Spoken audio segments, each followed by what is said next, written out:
Hello everyone! If you're new to Yeeps and just download the game, I'm gonna try and teach you every mechanic in the game, from currency to movement to the settings, everything. Now, if you've already played the game for a bit and already know some of the mechanics, here's the whole list of everything I'll cover. If you learn some of these things, I recommend you just skip past them and go to the next section, because it's not really worth your time to learn things you've already learned. The very first thing we're going to go over is movement and controls. So the way you will move in this game is by using your arms to propel yourself forward, kind of like Gorilla Tag if you've ever played that game. You can use this movement style to kind of grab onto things and stay there. You can use it to jump up really, really high. It's very, very fun. If you see items on the ground and you want to pick them up, you will use the trigger button to move your top finger. And that's how you pick up items and use them. If you don't want this item to be around anymore, you can, to get rid of it, bring it near your chest, about where your bubbles are, and let go of it, and you'll absorb it. Each item will cost a certain amount of cotton. So like this little bat here, it costs 500. You can have up to 5,000 cotton. And you can get more cotton by going to these little machines and holding both buttons down. And obviously you'll stop at a max of 5,000. If you only had one controller, all you'd have to do is click one button and it'll give you the cotton back. You'll see that you have little bubble inventory looking things near your waist. Now this is how you store different items and equip your items. When you join the game, you may not see 4, you may only see 2. Later on in the settings, I will show you how you can get 4 inventory slots instead of just 2. To use these inventory slots, just like grabbing an item, you grab and hold it and pull it away, and that's how you get your items out of your inventory. If you want to change what items you have in your inventory, instead of grabbing and pulling, just click it and you'll see all your inventory of all the items you own. Each item will be categorized into its own section, so these are all items you can use in play mode, adventure items, hangout items, weapons, but you'll also find on the side here different things. This little cotton ball looking one, that's all items you can use in play mode, so pretty much any normal type of game. The one you'll see down here is creative mode, so this is what you can use to make your own maps, which I'll get into more detail later. And the final bubble is paintbrushes, so you'll find any type of paintbrush that you own that you can use to paint items, just like this little pillow here. Paint it pink, paint it white, any color you want. If you own an item that you love and use all the time and don't want to search through your inventory for all your items, if you go up into your inventory and find the item like a bat, instead of just grabbing and pulling it to take it out, go into your inventory, find it, hold down, I'll make this little noise and everything will turn orange. Now you want to grab it and click favorite. If you hit favorite, go to this heart section and click it. This is where you can find all your favorited items. So I just put my bat in my favorite. So now, instead of having to go through here and find my bat and grab it this way, I can just go to the heart and grab it straight from there. It makes it super easy to organize all your favorite items. If you own duplicate items, like reskins of items, which I will also go into more detail later, and you don't want to see the reskin of the item anymore, just like as if you want to favorite it, hold down till they turn orange. Now grab it and click hide. If you do that, then it'll disappear from your inventory. And so once you look in here, you won't find that item anymore. But if you want to bring it back, same thing, just hold down, and you'll find them little blocked off down here. Now just grab it and click unhide, and click yes.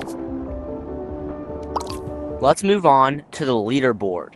So there are many different buttons on here. Each character will have these 4 buttons. The add, if you click it, you will send a temporary friend request. And if they accept, they will show up on this little totem pole thing. It'll show which direction of map that they're in. But sadly, once you leave the game, they will go away. But that might be a good thing, depending on what people you friend request. If you don't like the people that are in your lobby and they're doing stuff you don't want to have them do, you can click this button and it will kick them. It'll do a vote across everyone in the map, and if everyone votes majority to kick him, he will get ejected out of the lobby. Now, if someone's doing something very bad, you can click the report button, and it'll have you like report them into the game where they may be banned, especially if they're doing something like that they're not actually supposed to do. And lastly, this button, if someone's just being annoying, you can click it and you won't be able to hear them anymore, so it'll just mute the character. There's the reset map button. So let's just say you went around placing some blocks like this, and especially if there's a ton of blocks everywhere and you don't want them to be there anymore, hit reset map. It'll cause a vote across everyone in the map. I didn't get a vote because I'm the only person in this lobby, but it resets everything. Now this thing, open to all, so this means anyone can join. If I click the lock, it'll prevent other people from joining you in this server. When you click it, it will cause a vote to everyone in your lobby. So same thing if you go from closed to open. It'll make everyone vote, but I'm by myself, so I don't get a vote. When you are locked, and so it says closed, people can still join you, but only if they're friended to you. So people that have meta-friended you or that you temporarily friended. If you want to play by yourself or only with a friend and not being in a public lobby, you can type in your own random code, click yes, and it'll take you into it. And if you want to get out of your private code, you click X and press yes again, and it'll take you back into the public. Now that you've learned the basics of control and movement, let's move on to the settings. You will find the settings on your left controller, the 3 lines button. If you click it, you will see all these game settings, which you can use your fingers to click around. There should be 5 pages. The first page has all the controls. So the first thing, if you don't want to physically turn around to spin, you can turn on joystick turning.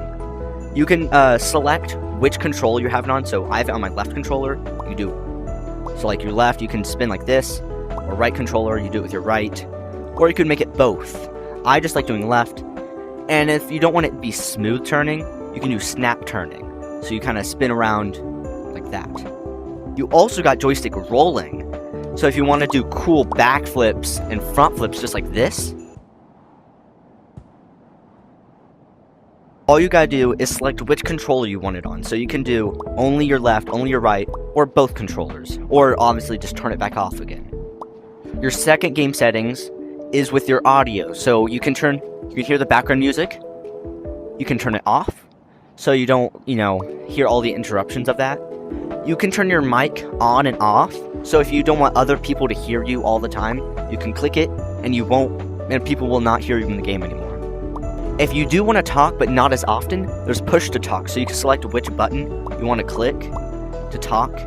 I leave it off because I just always want to talk to people. Then you have high quality mic. This is only really used for recordings, so you can turn it on and off, but it doesn't really affect normal gameplay all that much. Next, you got your friends list. People can come around and friend you. If you don't want random people friending you, you can click block friends, so people can't friend request you. And if you want to stay anonymous and you don't want your friends to find what you're doing, you can click hidden to friends, so friends will not be able to find you on the leaderboard. The next setting is just all just random settings. So epilepsy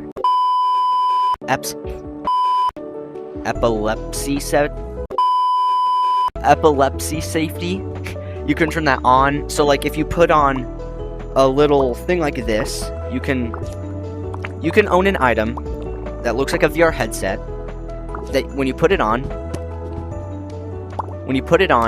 it might see no camera active, but if you pull out a camera and then put it on, you will see through the perspective of that camera. When you're in this mode, it can make some people motion sickness, so that's why that warning's there. And obviously, if you do not want to see that setting, just turn it off. Knockback alerts. You can turn it on and off. It should be automatically on. I don't like having it on, but if people come around and keep smacking you or throwing you around and you don't want it to happen anymore, turn it on. And if people keep hitting you hard enough and for long enough, a little warning will say turn on knockback protection. If you select yes, then people cannot knock you back and mess you up anymore. Disable jump scares. So there is a horror mode, which the first time you play it might actually be quite scary. If you don't want the jump scares to happen, just disable jump scares. It's just, so it doesn't so it doesn't jump out at your face. Swap RC joysticks. So what this does, you can own these items that look like little controllers, And what they use them for is these little cars. If you have 2 of them, your right one moves it forwards, your left one moves it backwards, and you have your different turnings, and you can do little fun stuff with them. It's mainly just for steering, so if you would rather steer with your right hand rather than your left hand, that's all it does. It still keeps forward on your right and backwards on your left. It just changes which controller you use to steer. Hide banned items. In community worlds, which I will go over more later, if some community worlds can ban certain items from their worlds, they will still show up in your inventory, but if you don't want to see those items, when you go into a world that has banned items, they will automatically disappear from your inventory, and they will show up back again once you leave that world. Hide pet tasks. If you don't want the little bubble that pets have whenever they request a task, which I will go over more later, there's a lot of stuff that goes into this game. But yeah, if you don't want to see that bubble because it like annoys you and makes it look a little bit weird, you can click it to turn it off. Purchase confirmations. So you can buy items with an in-game currency, and if you want to like double check that you're buying the right item, turn it on, and every time you go to buy an item, it'll say, are you sure you want to buy this? That way you don't accidentally spend your coins. Now, the 5th page is probably the most important, in my opinion, for making your game more enjoyable. First one, I always recommend turning on more belly bubbles. Instead of having 2 inventory slots, you will have 4. Like, it's just so much nicer being that way. Aim assist. You can turn it like on and off, so if you have checkmark, it turns off auto aim.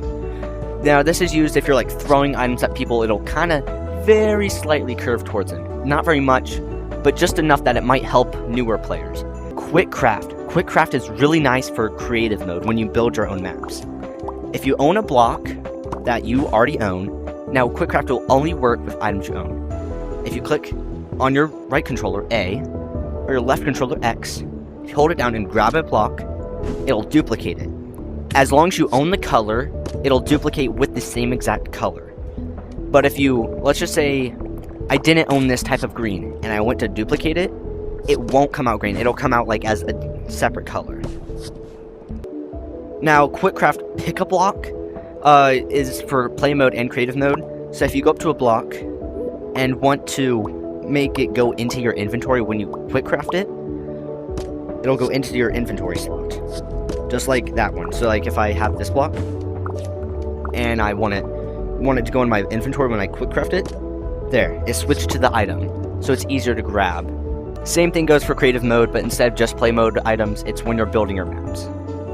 If someone owned a really cool item like a flash water, and you didn't want to accidentally absorb it, you can turn it on, which it should automatically be on, so you don't accidentally get rid of items that look cool or like you just don't own.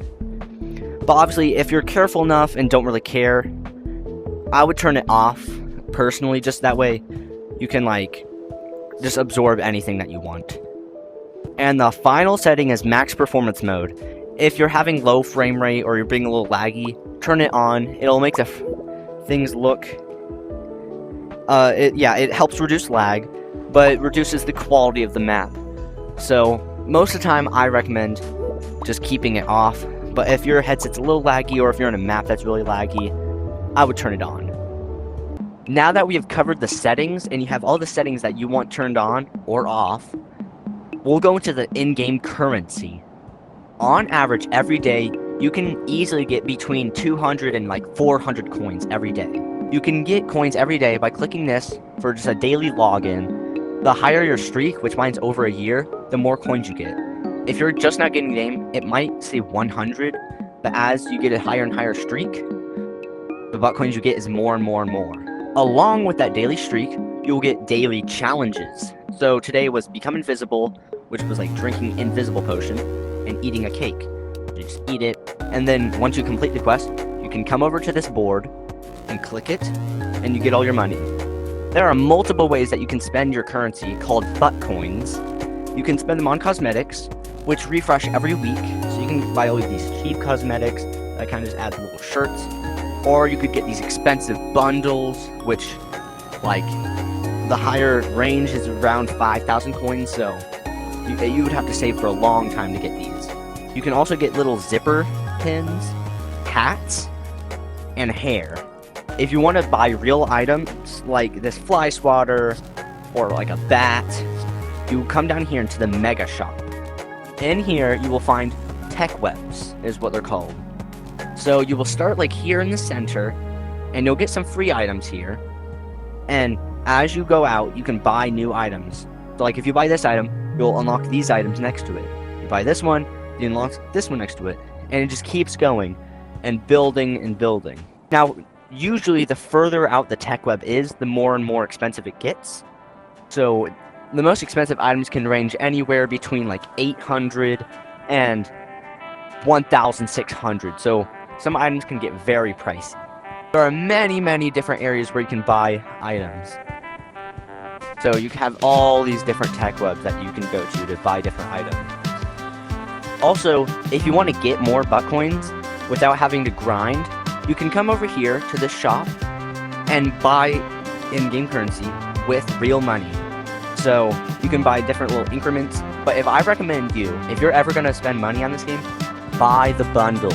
They give you 10,000 coins plus limited items. They do cost around $30 each. This time there's 2 of them, but normally there's only 1. They add a new bundle about every single update, which is about every single month. So if you're buying every single bundle, it can get a little pricey, but it's much better deal than buying the buck coins here.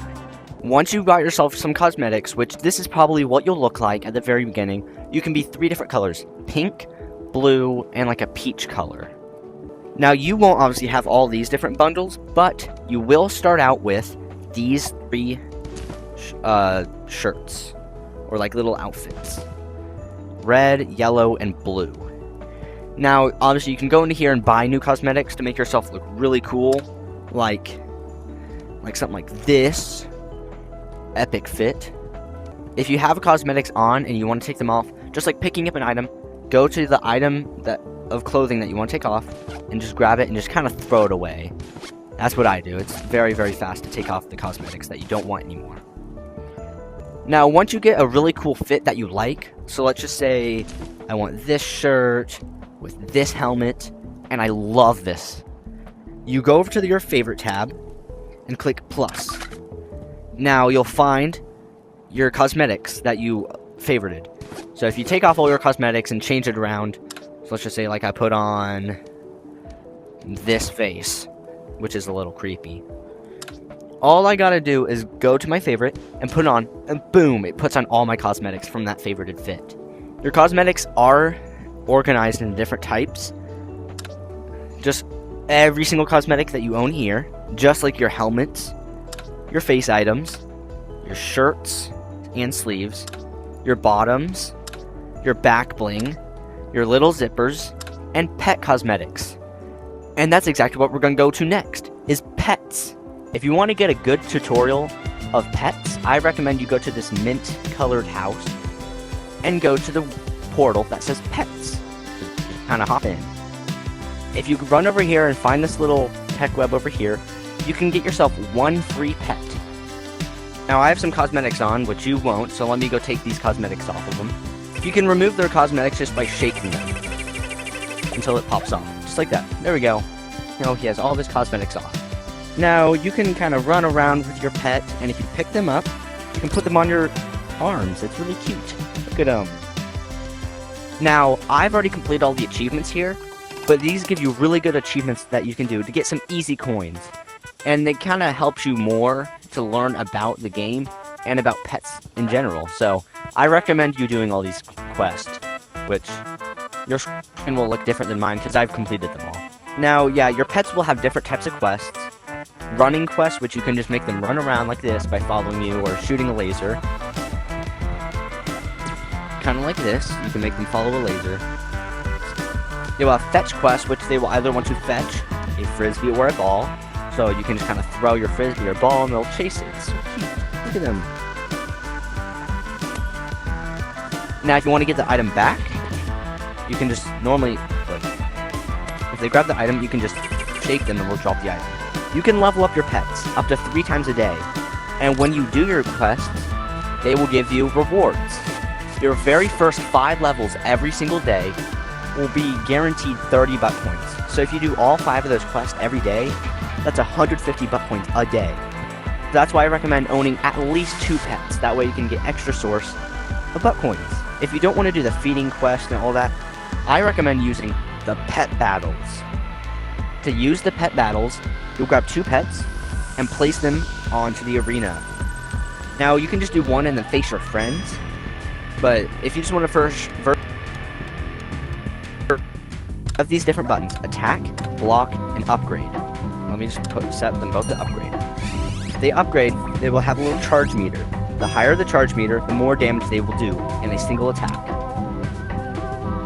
Block will block all incoming damage and deal it onto the other person, but if that person has a charge, it blocks the shield. It just hits them anyways.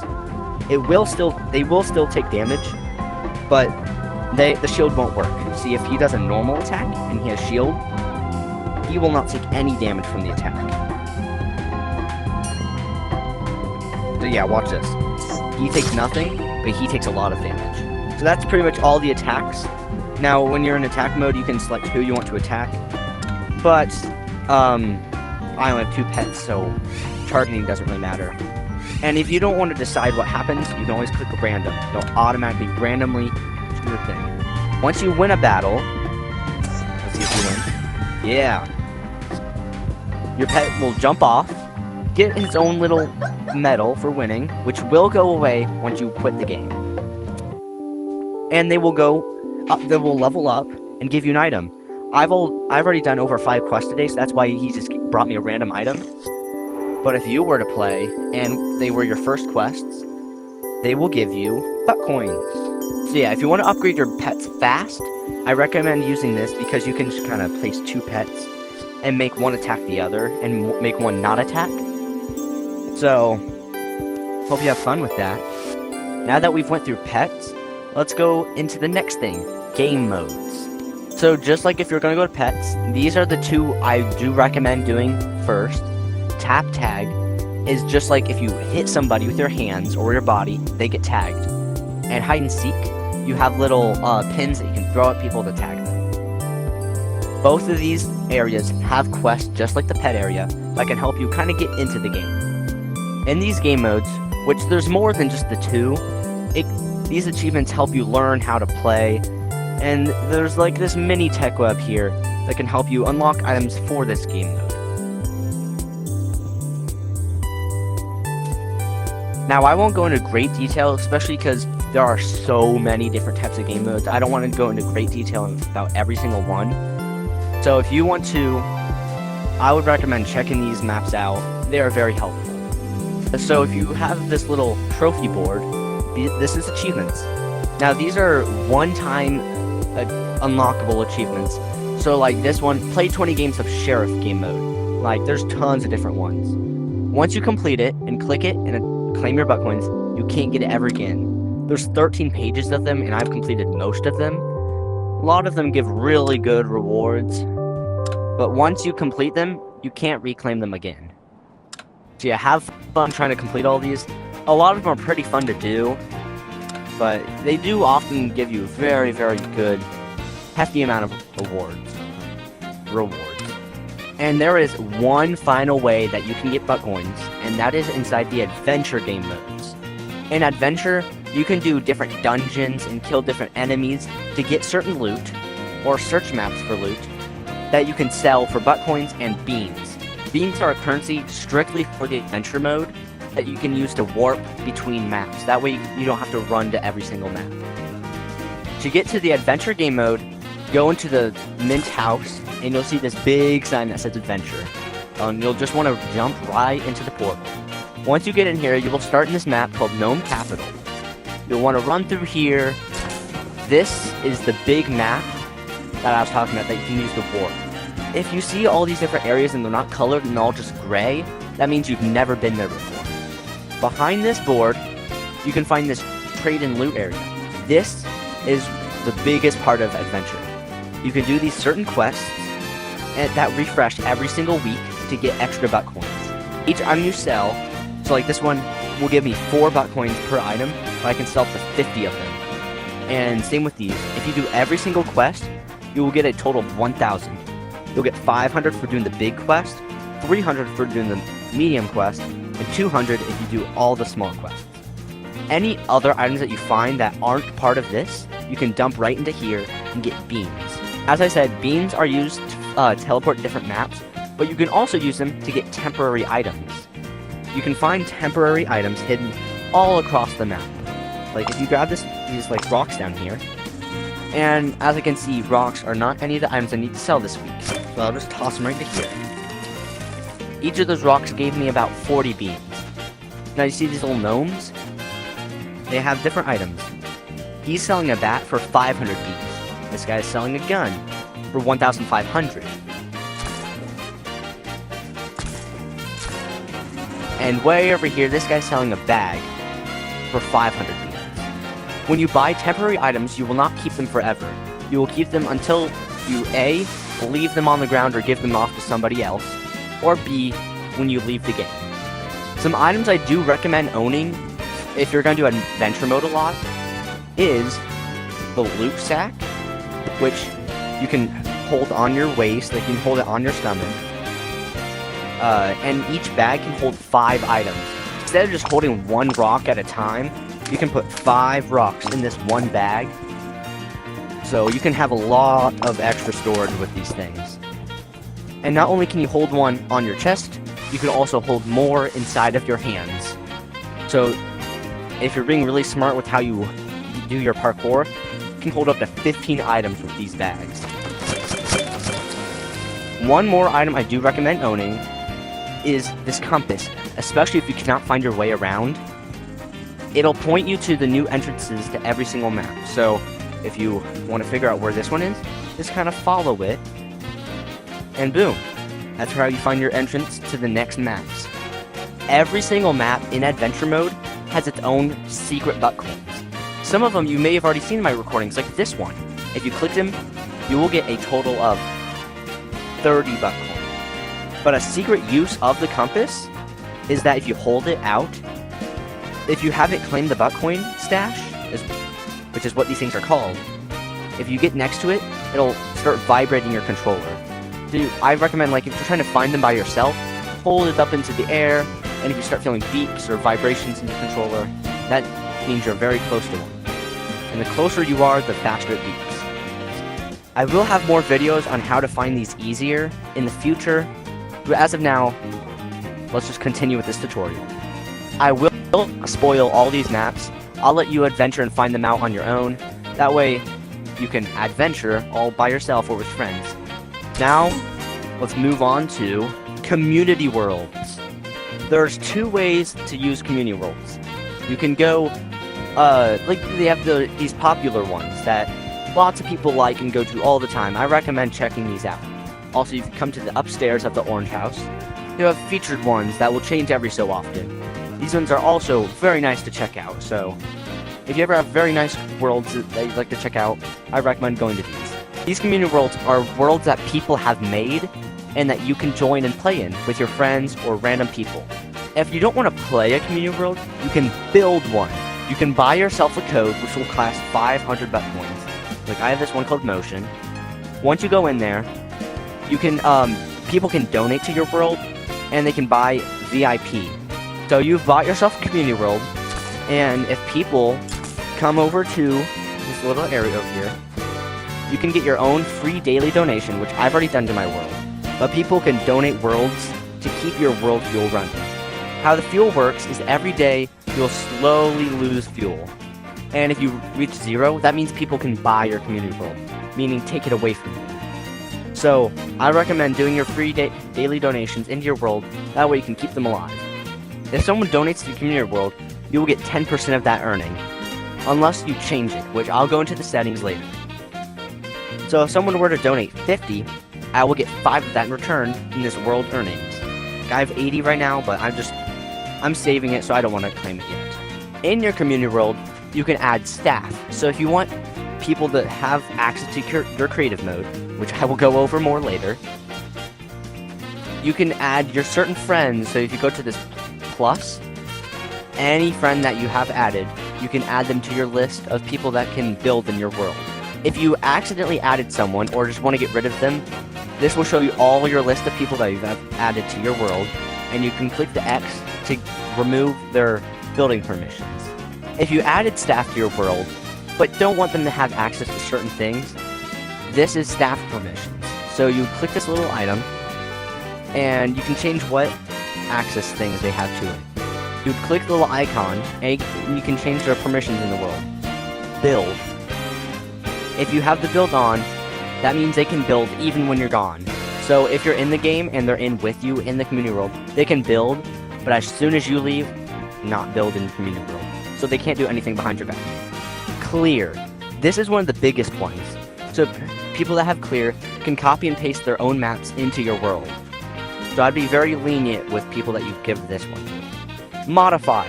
People can modify the backgrounds and size of the maps. Finally, we have delete.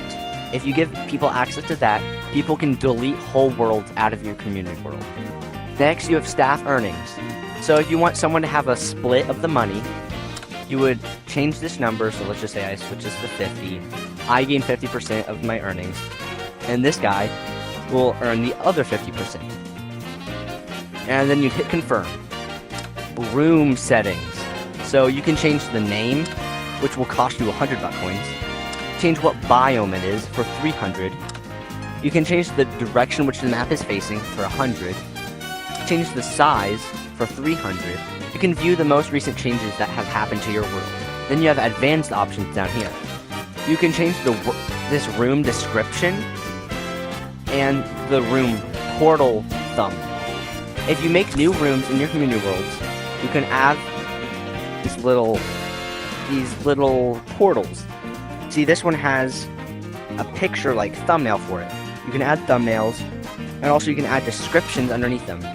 So it's very helpful if you want to tell people what each room is for inside of your community world. Now that's just about everything in a community world. Now, I'm gonna go into how you make a community world, like build it. There are multiple ways that you can build in this game. One I just showed, community worlds, and then another is Wilds. Wilds is very, very chaotic. You can go in there and be in public lobbies and build whatever you want. And also people can also build whatever they want. So people can destroy your builds. Just be careful of that. So if you go into Wilds, I kind of recommend going by yourself unless you want to be just in the chaos of a public lobby. But if you want to be all by yourself when you're building, you can choose private worlds. If you have a friend online and they're inside their private lobby, you can click on their name and you can join them. I'm selected on my own world, so I'm gonna go inside of my private world. These worlds are very, very secure. So unless you allow friends into here, no one can touch these worlds that you have. Now you can build anything you want in here. So if you access your inventory, you can see all the items that you have for building. So you own tons of different items like this: ice, water, anything. You can build anything you can dream of. Unlike community world rooms that cost 500 buck coins to add, these ones cost 2,000. They are very pricey, but unlike community worlds that take more fuel the more rooms you have, once you have this room, it takes no extra expense. You have it forever. Now that is pretty much it inside of your private lobby room, whatever it's called. Okay everyone, that's just about it that I have. If you want to learn more, you can contact me in the Discord. I will have the link in the top comment. If you want to talk to me about the game or any questions you have, let me know. So, hope you all enjoyed this game. It's by far my most favorite. It's one of the only games I play. I think it's so fun to play. So, I hope everyone enjoys the game. Bye!